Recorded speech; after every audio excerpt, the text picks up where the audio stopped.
So first, just your first thoughts on an event like the WPL happening and what it can really do for women's cricket since you've been playing for as long as you have. Yeah, look, I think it's such an exciting opportunity and one that I know not just me but a lot of players around the world have been waiting for. I think it's certainly the next step in the women's game. We've seen the Women's Big Bash League in Australia, the 100, and I think this is certainly going to take the game to a new level. It's fantastic that the BCCI have invested as well as they have, and I just think that it's going to be a real groundbreaker for women's cricket. And you spoke about the Big Bash. How do you think the WPL can this be bigger than the Big Bash, and what can it do that sort of the Big Bash wasn't able to?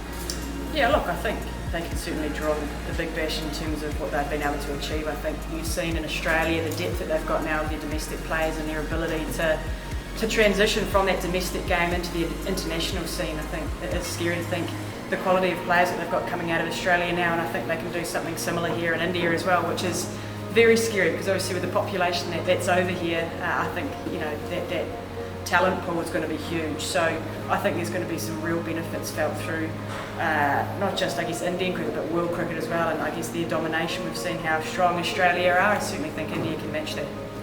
And a lot of players, a lot of the younger players, think about the WPL will be they get to rub shoulders with, the likes of you and the likes of Elise.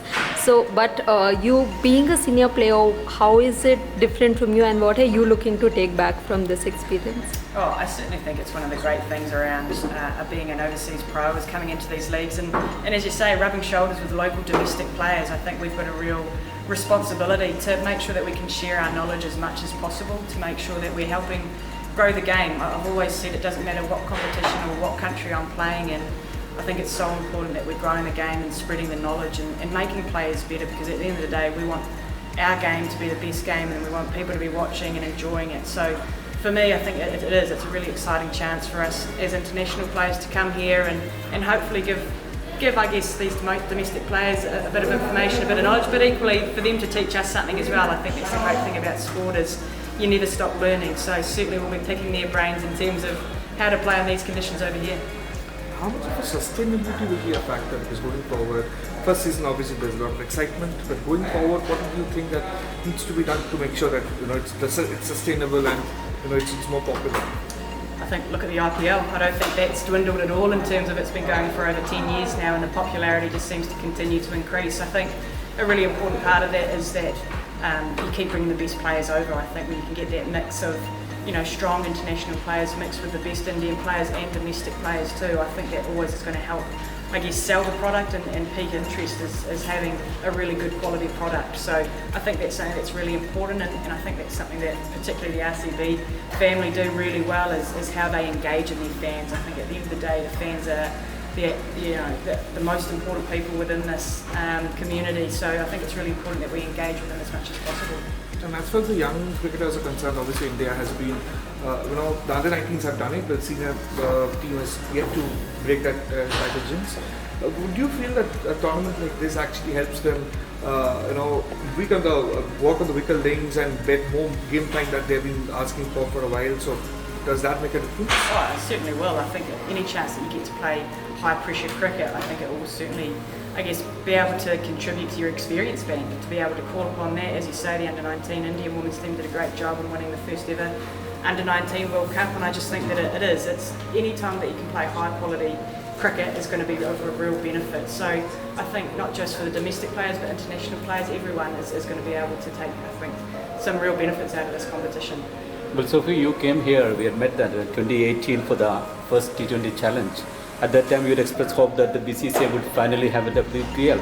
Did you think it took them too long, or happy that it finally is on? Oh, I think, look, we're just happy to be here. I think things like this have to take time and you want to get it right first up. So I think, yeah, absolutely we would have wanted it straight away, but we also know that you need to do these things with real quality. So I'm sure that's been the case, and already I've been so impressed with, I guess, the amount of effort that's gone in from each franchise, but also the BCCI, and to see, the first game kicking off tonight, I'm super excited to see the product. I just think it's fantastic. It really is the next step for women's cricket.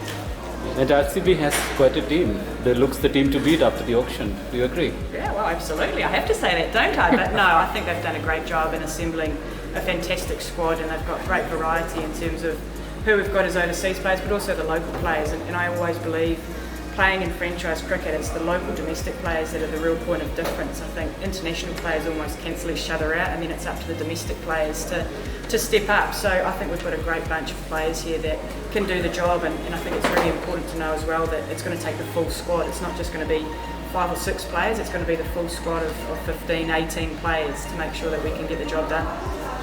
This is the first, obviously it happened in a very short span of time, there are not much of session time.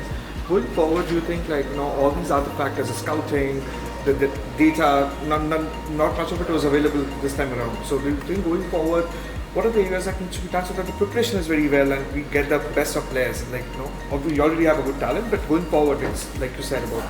Yeah, and again, I think that's where we can lean on the men's game and the men's IPL in terms of what they've done well, and make sure that we continue to be at the forefront of how you scout players. And I guess that's the great thing now about the internet and social media is it doesn't take much to be out there and for people to see you. So I think that's a great opportunity, and that's where the challenge is going to be, is to continue to find these hidden gems, in different pockets of India and around the world as well, because the great thing about it is there's more and more of these franchise competitions popping up, and to me that's meaning that more female cricketers are getting the opportunity to play. The last for me is what has been the communication of the team with Sania Mirza, because you normally don't get to see a tennis icon, for that matter any other sports stars coming in and spending so much time. Yesterday in the practice we are seeing that she's having a lot of conversation with a lot of you. So what was that thing that she's been bringing to a table, and what are the discussions that you have had so far? Oh look, I think it's unbelievable, and it shows I guess the commitment from the RCB team in terms of wanting in to bring a mentor with the status of Sania. I think it's unbelievable. She's been an absolute trailblazer, not only for Indian women here in India, but around the world, breaking down barriers, and just to be able to call on her experience, I think that's a really important thing. And it doesn't matter whether me as a Kiwi or an Indian player or Heather as an English player, it doesn't matter. Those experiences, I think, can translate into any environment. So to have someone of her status with this team, it's certainly a real honour to have her in our presence. Sophie, you've had a few practice sessions now, and you spoke about the younger domestic players coming in. Was there anyone you saw who you were particularly impressed by, who you would like to take under your wing? And well, to be fair, we've got a lot of spinners. So Acharya and Preeti are 2 spinners that I think have got some real talent. Obviously, Preeti's played a little bit of India for the Indian team a couple of years ago, but I've just been super impressed with their willingness to learn, to challenge me as a batter and the other batters as well. So, look, if I can get them on my side so they don't get me out as much, it would certainly be very nice. But I think that's the great thing about this competition and franchise cricket, is that you can build those relationships and that you can hopefully, help each other learn and grow more about the game. do you think this will help their mindset change when they have to face, all the international players at the international level? Do you think WPL will help them become mentally stronger when they face them? Yeah, I certainly think so. I think it breaks down barriers, doesn't it? You sort of get to learn a bit more about people, not just as the cricketers that you see on the TV, but them as people, which I think is a really important thing. It's something that I strongly believe in, is making sure that you understand that we're all human beings and we're people underneath it all. So I think it's a really cool opportunity, and when it does come up against it, I guess a great example for me is my relationship with Megan Shute. We've played together, we've played against each other for a very long period of time, and we're very close, but when we get across that line and we're playing against each other, I absolutely want to smash her for 6 every single ball. So that rivalry is really strong there. Also, last question. There are a lot of senior players in this RCB squad, a lot of talented players.